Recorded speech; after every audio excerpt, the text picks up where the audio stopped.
মারুফা যে ধরনের ফ্যাসিলিটিস দিচ্ছে আমাদেরকে, আবার তৃষ্ণারও বলবো যে ও অনেক ভালো বল লাস্ট সিরিজে করেছে, হয়তো বা বাহিরে আমারও ইনজুরি আছে, আরো অনেকেরই আছে।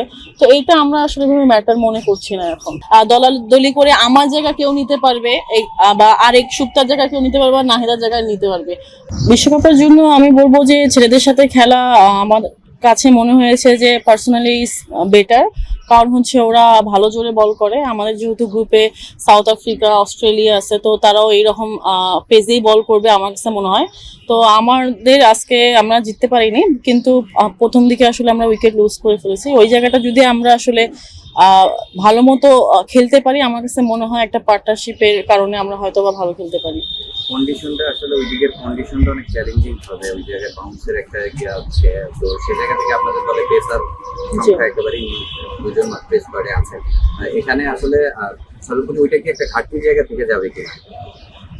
ঘাটতির জায়গা বলতে যেহেতু আমরা স্পিনার বেশি মানে খেলাই, আর তারপরেও আপনি দেখবেন যে লাস্ট 3-4 বছর ধরে আমরা কিন্তু স্পিনের উপর নির্ভরশীল।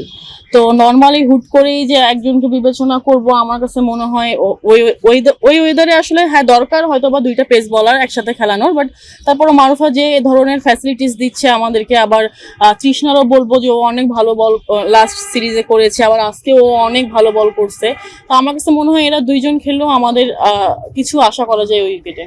আপু, বিশ্বকাপের আগে ত্রিদেশীয় একটা সিরিজ খেলবেন, এই সিরিজটা আসলে বিশ্বকাপের প্রিপারেশনের জন্য কতটা কাজে? যেহেতু স্কটল্যান্ডে খেলা, আমার কাছে মনে হয় যে ইংল্যান্ডের কাছাকাছি দেশ হওয়াতে আমরা আসলে ওয়েদার আর পিচের কন্ডিশনটা বুঝতে পারবো। এছাড়াও নেদারল্যান্ডসের সাথে আমাদের মেইন ওয়ার্ল্ড কাপে খেলা আছে, তো ওখানেও আমাদের ট্রাই নেশনে ওরাও আছে। তো আমার কাছে মনে হয় যে যেহেতু ফার্স্ট ম্যাচ আমাদের ওয়ার্ল্ড কাপে নেদারল্যান্ডসের সাথে, তো ওখানে আমরা খেলে অ্যাটলিস্ট একটা এক্সপিরিয়েন্স হবে আসলে আমাদের কিভাবে খেলতে হবে। আপু, বিশ্বকাপের যে দলটা দেওয়া হয়েছে এই দলটা আসলে কতটুকু ফিট? আমরা যতটুকু জানি যে প্রায় দুজন ক্রিকেটার ইনজুরি নিয়ে খেলছেন, তো ইনজুরি নিয়ে খেলাটা কি আসলে দলের জন্য ভালো কিনা? ইনজুরি নিয়ে খেলা দলের জন্য ভালো কিনা, সবারই কিন্তু টুকটাক আসলে আমাদের ইনজুর্ড আছে, আমরা কিন্তু খেলছি। বাট যেখানে ইনজুরি কথা বলা হচ্ছে, আমার কাছে মনে হয় যে তারা সেখান থেকে আমাদের বেস্ট এফোর্ট দিচ্ছে। যদিও বা ইনজুরি থেকে থাকে, যেমন নাহিদাপুর কন্ডিশন যদি বলি, উনি কিন্তু মাঠে কখনোই এমন ফিল আমাদেরকে করেনি যে ওনার ইনজুর্ড আছে। বাট আমার কাছে মনে হয় যে নাহিদা আপু one of the best spinner আমাদের, তো ওই ঘাটতি আমরা কোনো কাউকে দিয়ে পূরণ করতে পারবো না। সেম জ্যোতি আপু আমাদের ক্যাপ্টেন, তো ওনার ঘাটতি আমরা কাউকে দিয়েই পূরণ করতে পারবো না। তো আমার কাছে মনে হয় ওনারা মাঠে কখনোই শো করে না যে ওনাদের ইনজুরিটা, হয়তো বা বাহিরে আমারও ইনজুরি আছে, আরো অনেকেরই আছে। তো এইটা আমরা আসলে ম্যাটার মনে করছি না এখন। সুবহানা, পেসার নিয়ে কথা হচ্ছে, কিন্তু আপনাদের ব্যাটিং লাইনআপটা কতটা শক্তিশালী? 150 রান করার মতো আপনাদের শক্তি আছে কিনা আপনাদের? নর্মালি আমি বলবো বোলিং এর থেকে ব্যাটিংটা আমাদের একটু ডাউনে আছে, এটা আমরা ফিল করি বা বিশ্বাস করি, সেটা নিয়ে আসলে কাজ করছি। লাস্ট ম্যাচগুলো আপনি দেখবেন যে আসলে চেস করার আমাদের ক্ষমতা কতটুকু, সেটাও আমরা আসলে দেখেছি শ্রীলঙ্কাতে। তো আমাদের মনে হয় যে আমরা আমাদের মধ্যে যেটা আসলে সুবিধা হয় ব্যাটিং ইউনিটে, সেটা করার ট্রাই করবো। যদি সেটা প্রথমে ব্যাটিং হয়ে আমরা একটা রিল্যাক্সে ব্যাটিং করে একটা ভালো টোটাল দিতে পারি, তারপর বোলিং এর উপর ডিপেন্ড করে আসলে ম্যাচটা জিততে পারি, আমরা হয়তো বা সেই দিকেও যেতে পারি। আপনি আছেন, সুপ্তা আছেন, আপনারা ব্যাটিং এর ড্রাস্টিক উন্নতি করেছেন, টি-20 স্ট্রাইক রেটটা বজায় রেখে খেলেন। জ্যোতির টি-20 গেমটা কতটা উন্নতি হয়েছে, তার স্ট্রাইক রেটটা কনসার্ন কিনা?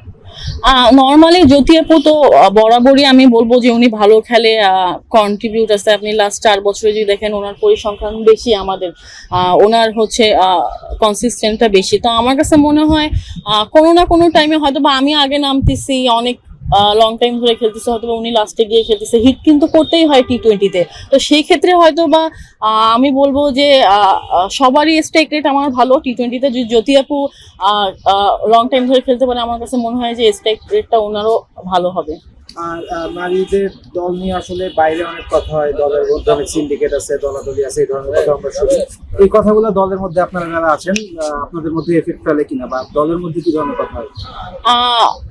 যেহেতু আমি বলবো যে একসময় জুনিয়র বেস ক্রিকেট খেলেছি লাস্ট 2-3 বছর আগে, এখন আমরা সবাই প্রায় ম্যাচিওর। তো আমার কাছে মনে হয় যে এই বাহিরে যে কথাগুলো হচ্ছে, ওগুলো টিমে আমরা কখনোই ইম্প্যাক্ট করতে দিব না, কারণ আমাদেরকে ক্রিকেটটা খেলতে হবে, আর আমরাই জানি আসলে আমরা কতটুকু। তো আমার কাছে মনে হয় না যে দলাদলি করে আমার জায়গা কেউ নিতে পারবে, বা আরেক সুপ্তার জায়গা কেউ নিতে পারবে, নাহিদার জায়গায় নিতে পারবে।